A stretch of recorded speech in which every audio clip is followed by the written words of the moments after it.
8th class विज्ञान विषय में पाठ 6 पढ़ रहे थे बच्चों हम लोग, दहन और ज्वाला। और चलिए थोड़ा सा लास्ट का जो पाठ का हिस्सा है वो बच गया, उसको पूरा कर लेते हैं आज।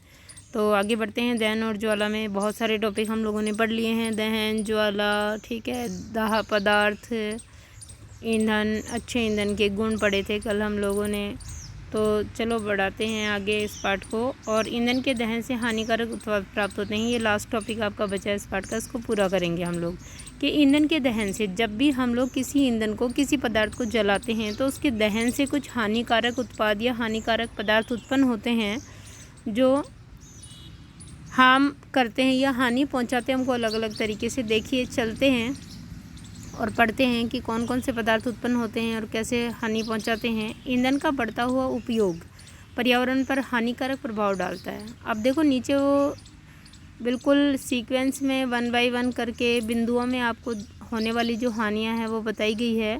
अच्छा प्रश्न है कि बताइए ईंधन के दहन से किस प्रकार जो है वो किस प्रकार के उत्पाद उत्पन्न होते हैं और क्या हानि पहुंचाते हैं। उसके उत्तर में हम लोग यहाँ से ये कर सकते हैं। 1 2 3 4 पॉइंट आपको दिए हुए हैं। तो पहला है लकड़ी। अगर कोयले और पेट्रोल जैसे कार्बन ईंधन बिना जले कार्बन कण छोड़ते हैं, क्या कह रहे हैं कि लकड़ी, कोयले और पेट्रोल जैसे कार्बन ईंधन बिना जले कार्बन कण छोड़ते हैं। ये सूक्ष्म कण खतरनाक प्रदूषक होते हैं जो दमा जैसे श्वास रोग उत्पन्न करते हैं। समझ गए बच्चों? यदि हम लकड़ी को, कोयले को और पेट्रोल को जलाएंगे तो इनका पूर्ण दहन नहीं होता, और पूर्ण दहन नहीं होता तो इनके कुछ अपशिष्ट एजले जो है वो कार्बन के कण, यानी ब्लैक कलर का अपशिष्ट बचता है पीछे, जो बारीक कार्बन के कण होते हैं। और ये कार्बन के कण एटमॉस्फेयर में या वायुमंडल में वायु के साथ घूमते हैं घुल करके। जब हम लोग इनको इनहेल करते हैं या अंदर ले लेते हैं, श्वास के साथ ही हमारे अंदर चले जाते हैं, तो ये दमा, श्वास रोग जैसे कई रोग उत्पन्न करते हैं, उसका कारण बनते हैं। तो इस तरह से लकड़ी, कोयले और पेट्रोल को जलाने से ये नुकसान होता है। इसको जलाते हैं तो ऐदा पदार्थ बचते हैं, या आंशिक रूप से जब ये जलते हैं तो बिना जले कार्बन के कण बचते हैं शेष, जो इस तरह से बीमारी उत्पन्न करते हैं। इसके बीच में कोई खास बातें वो देखिए आप। सदियों से लकड़ी का उपयोग घरेलू तथा औद्योगिक ईंधन के रूप में हो रहा था, परंतु अब इसका स्थान कोयले और एलपीजी जैसी ईंधनों ने ले लिया। आजकल ज़्यादातर लोग जो है वो चूल्हा जलाने के बजाय गैस जलाते हैं, और गैस में आपको पता है कि हम लोग एलपीजी यानी लिक्विड पेट्रोलियम गैस काम में लेते हैं, या फिर कोयला सिगड़ी जलाते हैं लोग बाग चूल्हा जलाने के बजाय। अभी भी हमारे देश के बहुत से ग्रामीण क्षेत्रों में ईंधन के रूप में लकड़ी का उपयोग हो रहा है, क्योंकि यह आसानी से उपलब्ध और सस्ती है। परंतु लकड़ी को जलाने से बड़ी मात्रा में धुआं उत्पन्न होता है जो मनुष्यों के लिए हानिकारक है। यानी लकड़ी को जलाने से देखो और भी हानि है कि धुआं उत्पन्न होता है और वो हमारे फेफड़ों के लिए हानिकारक है। श्वसन कष्ट उत्पन्न करता है, सांस लेने में दिक्कत होने लग जाती है ना उनको धुएं में। साथ ही वृक्ष हमें बहुत सी उपयोगी वस्तुएं उपलब्ध कराते हैं जो ईंधन के रूप में लकड़ी का उपयोग करने पर हमें प्राप्त नहीं हो पाती है। अगर हम लोग लकड़ी के लिए, जलाने के लिए लकड़ी के लिए वृक्षों को काट लेंगे तो वृक्षों से बाकी जो अच्छे पदार्थ मिलते हैं, उपयोगी पदार्थ मिलते हैं, वो कैसे कटेंगे? वृक्ष को जब आप काट लोगे तो कैसे? अब देखिए सबसे पहले तो वृक्ष हमें प्राणवायु देते हैं, यानी ऑक्सीजन देते हैं। अगर आप वृक्षों को जलाने के लिए काटेंगे तो हम लोगों को ऑक्सीजन कहाँ से मिलेगी? ठीक है। इसके अलावा जो है वो इमारती लकड़ी है, गोंद है, रेजिन है, चारा है, ये सब वृक्षों से मिलता है। अगर आप जलाने के लिए इसको काटेंगे तो ये सब चीज़ें हमें उपलब्ध नहीं हो पाएगी भविष्य में। इसके अतिरिक्त वृक्षों की कटाई वनोन्मूलन का कारण बनती है। वनोन्मूलन मतलब धीरे धीरे जो है वो वन क्षेत्र समाप्त हो रहे हैं। वन क्षेत्र समाप्त हो गए, इसीलिए कई प्रकार की प्रजातियां जीवों की जो वनों में रहती थी, जिनका घर वन ही थे, वो भी धीरे धीरे, जब घर किसी का उजाड़ दोगे आप, घर किसी का नष्ट हो जाएगा तो बच्चों कहाँ रहेगा वो।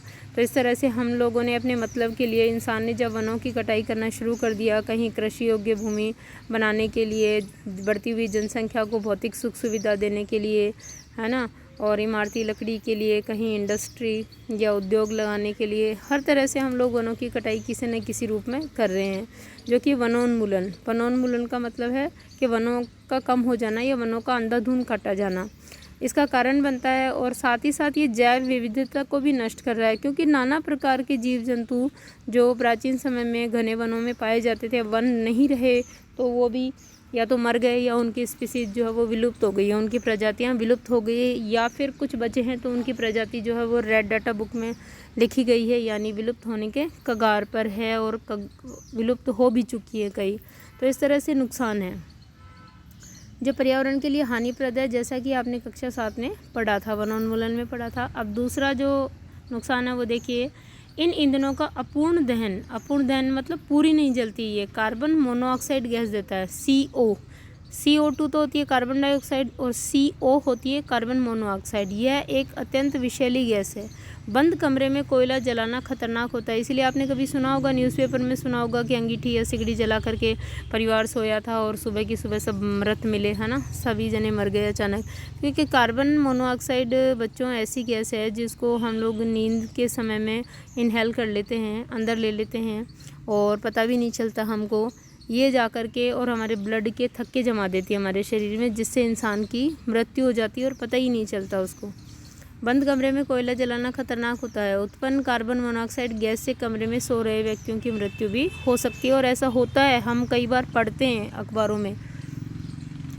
तो बूझो क्या कह रहा है, ओह, इसलिए हमें सलाह दी जाती है कि उस कमरे में कभी न सोएं जिसमें जलते या सुलगते कोयले की आग हो, यानी जहाँ पर सिगड़ी जलाई गई हो या फिर कोयला किसी भी रूप में जलाया गया हो। ठीक है, आगे देखिए, अधिकांश ईंधनों के दहन से पर्यावरण में कार्बन डाइऑक्साइड गैस निकलती है। वायु में कार्बन डाइऑक्साइड गैस की अत्यधिक मात्रा संभवतः विश्व उष्णन ग्लोबल वार्मिंग का कारण बनती है। विश्व उष्णन भी मैंने आपको बता दिया था कि पृथ्वी के ये जो वायु प्रदूषण हो रहा है, इसमें प्रदूषक जो गैसें हैं कार्बन डाइऑक्साइड जैसी, ये गैसें भारी होती हैं। भारी होने के कारण ये क्या कर रही है, हमारी पृथ्वी को चारों तरफ से कार्बन डाइऑक्साइड के आवरण ने एक कंबल की तरह ढक लिया बच्चों, कंबल की तरह ढक लिया। तो दिन के समय जो सूर्य से किरणें आती है, परावैंगनी विकिरणें आती है, प्रकाश आता है, उसको धरती अवशोषित करती है। रात्रि में ये हमारे वायुमंडल से बाहर जाना चाहिए, यानी इसका अधिकांश भाग जो है वो हमारे धरातल के द्वारा या पृथ्वी के द्वारा क्या कर दिया जाता है, उत्सर्जित करके परावर्तित कर दिया जाता है। लेकिन चूँकि अब जो है वायु प्रदूषक गैसें कार्बन डाइऑक्साइड जैसी गैसें ज़्यादा हो गई और ये गैसें भारी है तो नीचे के वातावरण में रहती है, यानी इन्होंने पृथ्वी को एक कंबल की तरह ढक रखा है। तो रात्रि के समय जो उत्सर्जित तापमान है या परावर्तित तापमान है वो इस कंबल से, इस आवरण से, कार्बन डाइऑक्साइड के आवरण से बाहर नहीं जा पाता, जिसके कारण जो है वो औसत जो तापमान था पृथ्वी का उसमें बढ़ोतरी हो रही है। और यही घटना जो है आपकी क्या है, विश्व उष्णन है, ग्लोबल वार्मिंग कहते हैं जिसको इंग्लिश में। तो ग्लोबल वार्मिंग क्या है, ये भी आपका प्रश्न बनता है यहाँ से और आपको करना है आज HW में। पृथ्वी के वातावरण के तापमान में वृद्धि विश्व उष्णन कहलाती है, ये रहा आपका आंसर। अन्य बातों के साथ साथ इससे हिमनद पिघलने लगते हैं। अब जब औसत तापमान बढ़ रहा है तो जहाँ बर्फ़ जमी हुई थी वो बर्फ़ पिघल रही है, जिससे समुद्र में जल स्तर बढ़ रहा है और तटीय क्षेत्र बाढ़ग्रस्त हो जाते हैं। ऐसा भी संभव है कि निचले स्तर वाले तटीय क्षेत्र स्थायी रूप से जल मग्न हो जाएं। अब जैसे जैसे बर्फ़ पिघल रही है तो पानी बन रहा है, इससे क्या होता है, पानी पहाड़ों से कहाँ आता है, समुद्रों में आता है, तो समुद्रों का जल स्तर बढ़ गया। अब तटीय क्षेत्र, समुद्रों के किनारों पर या आसपास रहने वाले जो क्षेत्र थे वहाँ बाढ़ जैसी स्थिति हो गई। और कुछ जो नीचाई में क्षेत्र स्थित है, ऐसा भी हो सकता है तो पूरी की पूरी तरह डूब गए। एक तो खतरा ये हो गया। दूसरा खतरा भविष्य के लिए ये हो गया कि बर्फ़ जो है वो स्वच्छ पानी है, बर्फ़ के रूप में हमने स्वच्छ पानी जो रिज़र्व कर रखा है, हमने रख रखा है भविष्य के लिए बचाकर। अगर ये ग्लेशियर्स और ये बर्फ़ इस तरह से हिमनद पिघलेंगे और पिघल करके ये आ जाएगा हमारे समुद्रों में, तो समुद्र का पानी लवणीय होता है, उसको पी नहीं सकते हम लोग। तो बच्चों भविष्य में ये संकट हो गया पीने वाले पानी के लिए भी। दूसरा नुकसान ये भी हो गया। अब देखते हैं आगे चौथा, कोयले और डीजल के दहन से सल्फर डाइऑक्साइड गैस निकलती है। यह अत्यंत दम घोटू और संक्षारक गैस है ना। सल्फर डाइऑक्साइड गैस जो है दम घोटू है। इसके अतिरिक्त पेट्रोल इंजन नाइट्रोजन की गैसीय ऑक्साइड छोड़ते हैं। सल्फर और नाइट्रोजन के ऑक्साइड वर्षा जल में घुल जाते हैं तथा अम्ल बनाते हैं। ऐसी वर्षा अम्लीय वर्षा कहलाती है। कौन सी वर्षा अम्लीय वर्षा है कि जब ये जो प्रदूषक गैसें हैं वो जल में घुलती है, तो ये वायुमंडल में घुलती हैं, तो वायुमंडल में उपस्थित इनकी जो मात्रा होती है वो वर्षा जल के साथ मिल जाती है और इनके अम्ल बनाती है। वही अम्ल जब बारिश के साथ गिरने लगें वर्षा के जल में घुल करके, तो उसको अम्ल वर्षा या अम्लीय वर्षा कहते हैं, जो फसलों, भवनों और मृदा के लिए बहुत हानिकारक होती है। इसके विषय में आप कक्षा 7th में पहले ही पढ़ चुके हैं। मोटर वाहनों में ईंधन के रूप में डीजल और पेट्रोल का स्थान अब CNG यानी संपीड़ित प्राकृतिक गैस ने ले लिया है या ले रही है, क्योंकि CNG सल्फर और नाइट्रोजन के ऑक्साइडों का उत्पादन अल्प मात्रा में करती है। CNG एक अत्यधिक स्वच्छ ईंधन है, क्योंकि बहुत कम विषैले पदार्थ उत्पन्न करती है ये, जिससे कि पर्यावरण प्रदूषण हो। तो यहाँ से करने के लिए आज बहुत कुछ है छोटे से वीडियो में बच्चों आपके लिए, कि अम्लीय वर्षा किसे कहते हैं, उसकी क्या हानिकारक प्रभाव हैं, विश्व उष्णन क्या है, ठीक है। और एक और चीज़, सबसे बड़ी चीज़ वो ये कि ईंधन के दहन से कौन कौन से हानिकारक उत्पाद प्राप्त होते हैं, उनसे क्या हानियाँ हैं। तो ये प्रश्न आप करेंगे आज आपके HW में। और यहाँ आपका पार्ट 6 जो पूरा हो गया है। कल हम लोग इसके प्रश्न उत्तर देखेंगे।